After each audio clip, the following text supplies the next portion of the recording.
Hola. En anteriores píldoras relacionadas con el medio plazo, con el análisis de qué es lo que determina la capacidad de producción de una economía a medio plazo, estudiamos lo que es el modelo de oferta y demanda agregada estático. Un modelo que relaciona, por un lado, los precios, por otro lado, la producción, a través del comportamiento de una demanda agregada y de una oferta agregada que, en función del contexto competitivo o no competitivo, pues puede tener esta forma o puede tener esta otra. En cualquier caso, lo que vimos es que había un equilibrio que determinaba un precio de equilibrio y un nivel de renta de equilibrio.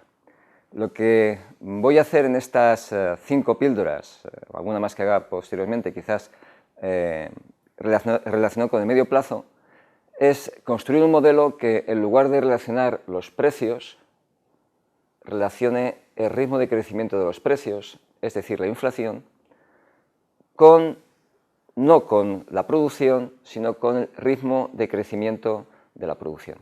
Con lo que tendremos una demanda agregada dinámica y unas ofertas agregadas dinámicas, cuyo comportamiento a lo largo del tiempo va a mostrar la relación entre la inflación y el ritmo del crecimiento del producto, para poder estudiar cómo se generan ciclos, qué tipo de interacciones hay, etc.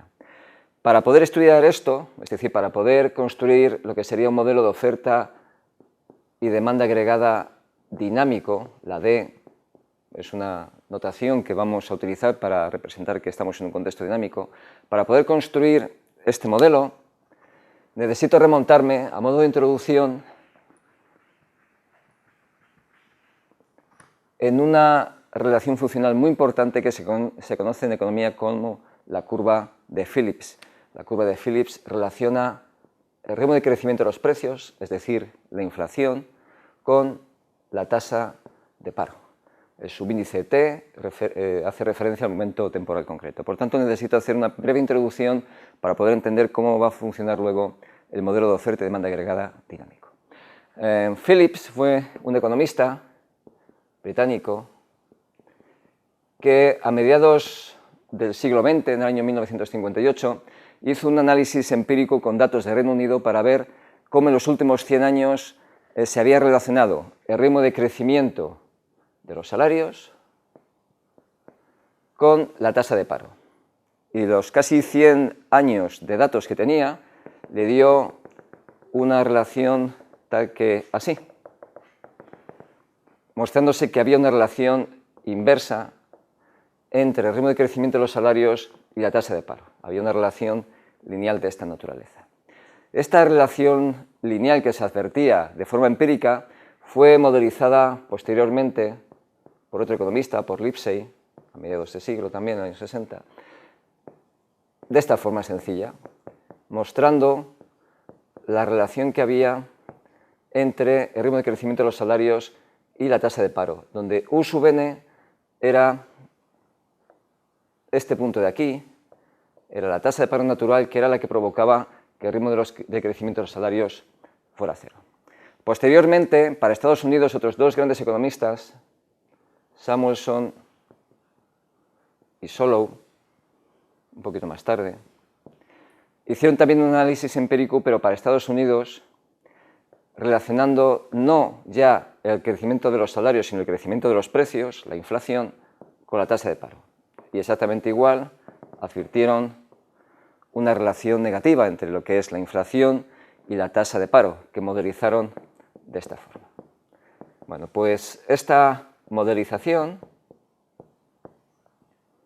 fue la formulación original de la curva de Phillips relacionando la inflación y la tasa de paro, donde se pueden advertir dos cuestiones fundamentales, o tres quizás. La primera es que cuando la tasa de paro es una tasa de paro natural, el ritmo de crecimiento de los precios, la inflación es cero. Segunda cuestión, que hay una relación estable en el tiempo entre inflación y la tasa de paro, de tal forma que si aumenta la tasa de inflación, se reduce la tasa de paro y viceversa. ¿De acuerdo? Es decir, hay una relación inequívoca entre tasa de inflación y tasa de paro. Y tercera cuestión relevante, he dicho, relación estable, la tasa de paro, cuando la tasa de paro es la tasa de paro natural, la inflación es cero. Tercera cuestión es que existe lo que en economía se llama un trade-off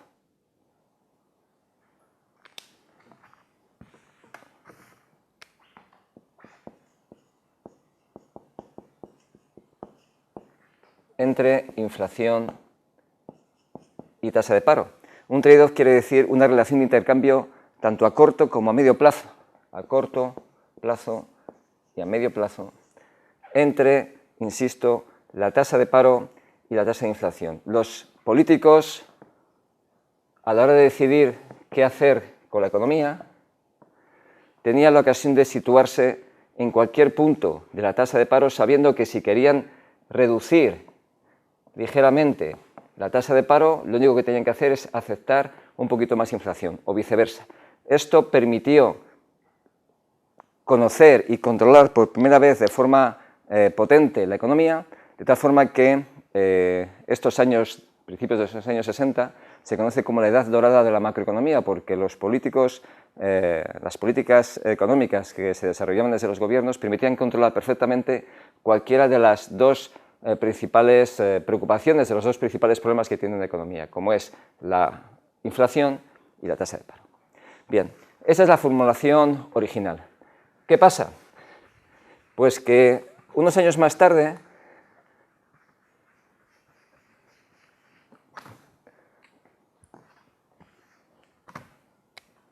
otro gran economista, Friedman, advirtió que la curva de Phillips no era estable, sino que se desplazaba hacia arriba o hacia abajo. Y Friedman lo achacó a que en realidad la formulación correcta de la curva de Phillips debería ser esta, ampliada con las expectativas de inflación. De tal forma que cuando variaban las expectativas de inflación, esta función se desplazaba hacia arriba o hacia abajo. ¿Por qué reformuló Friedman la curva de Phillips de esta forma? Porque cuando él lo estudió, a mediados de los años 60, de la década de los 60, las expectativas de inflación empezaron a ser importantes. A principios de los 60 la inflación era prácticamente cero y por tanto las expectativas de inflación eran cero y por tanto no afectaban. En el momento en que la inflación empezó a ser positiva, iba a haber expectativas de inflación futuras y esto iba a alterar la relación lineal entre la tasa de inflación y la tasa de paro. De tal suerte que ahora la formulación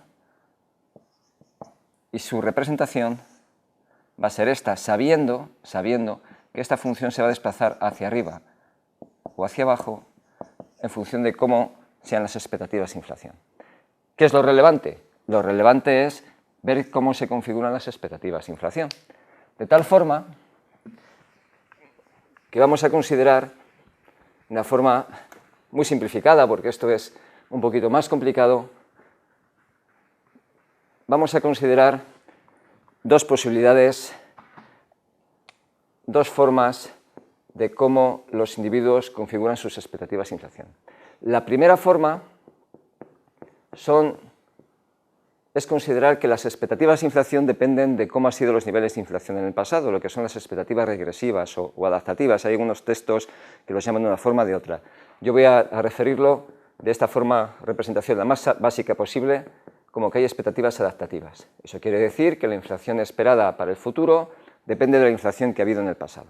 Si yo considero que la expectativa de inflación tiene esta forma y lo sustituyo aquí, tendré que la formulación de esta curva de Phillips, en este caso, tiene esta especificidad, lo cual me permite ver dos cosas. Primero,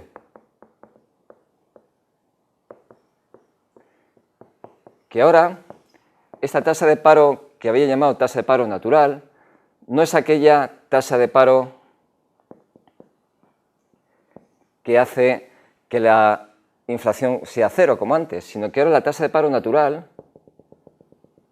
es aquella tasa de paro en el que la inflación presente coincide con la inflación pasada. Es una tasa de paro que no acelera la inflación, lo cual hace que en algunos textos a esta expresión se la denomine NAIRU. Esta tasa de paro se la denomine NAIRU. Las iniciales en inglés de tasa de paro no NAIRU, tasa de paro no aceleradora de la inflación. Cuando la tasa de paro de la economía es esta, la inflación es constante. ¿Qué implica esto? Esto implica, esta consideración de que las expectativas son adaptativas, implica que a corto plazo va a seguir existiendo una relación inversa, un trade-off, a corto plazo solo, entre inflación y tasa de paro. ¿Por qué a corto plazo solo? Porque a largo plazo, o medio plazo, cuando las expectativas son constantes, porque si estamos en un equilibrio a medio plazo no puede haber, digamos, variación de la inflación, y la inflación tiene que ser constante, necesariamente la tasa de paro es la tasa de paro natural. Por tanto, lo que me dice la consideración de las expectativas de forma adaptativa es que todavía es posible controlar la economía a corto plazo, porque hay una relación, sigue habiendo una relación inversa entre un objetivo, la inflación, y otro objetivo, la tasa de paro, pero a medio plazo no, porque a medio plazo la economía siempre se va a situar en la vertical de la NAIRU, de la tasa de paro que no acelera la inflación, que hace que la inflación sea constante.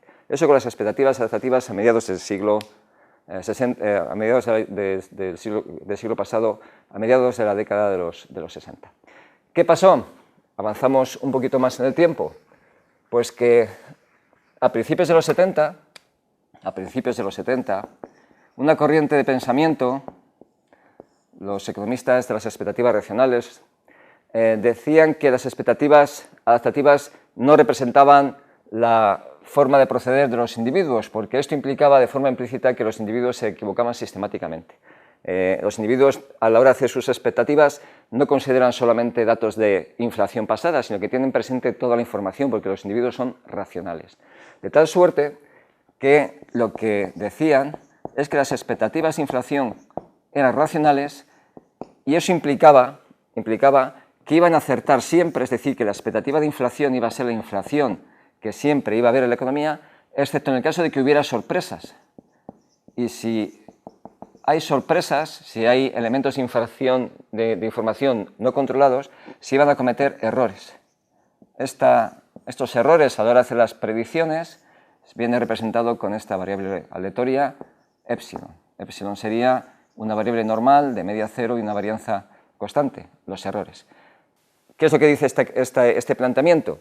Pues que cuando hay perfecta información es una situación de perfecta previsión, la expectativa de inflación coincide con la inflación real de la economía, y solo cuando hay algo inesperado los individuos se equivocan y puede haber una discrepancia entre esta variable y esta otra. ¿Qué implica esto? Pues esto implica, cuando las expectativas son racionales,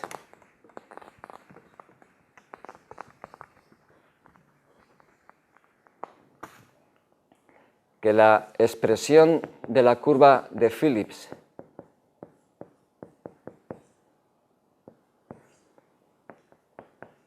que tenemos, que depende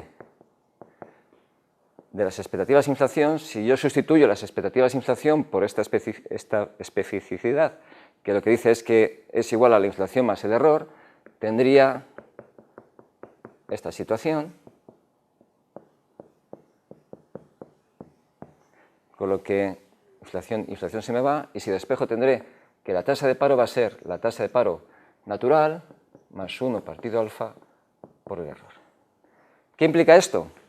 Pues si os dais cuenta, esto implica que desaparece la relación entre inflación y tasa de paro. Lo que está diciendo es que la economía va a tener una tasa de paro igual a la tasa de paro natural cuando no hay errores, y en el caso de que haya algún tipo de error, puede haber algún tipo de discrepancia puntual entre la tasa de paro de la economía y la tasa de paro natural, pero es una discrepancia puntual porque como los individuos tienen expectativas racionales, en el momento que puedan completar la información lo corrigen y vuelven a esta situación. Por tanto, cuando hay expectativas racionales, lo que sucede es que esta relación entre tasa de inflación y tasa de paro desaparece. Y es lo que les sirve de argumento para decir que, bueno, Pues que la economía, la política económica no tiene mucho que hacer en economía, porque al final lo único que vas a hacer es tener distintas tasas de inflación y la tasa de paro viene determinada por otros factores.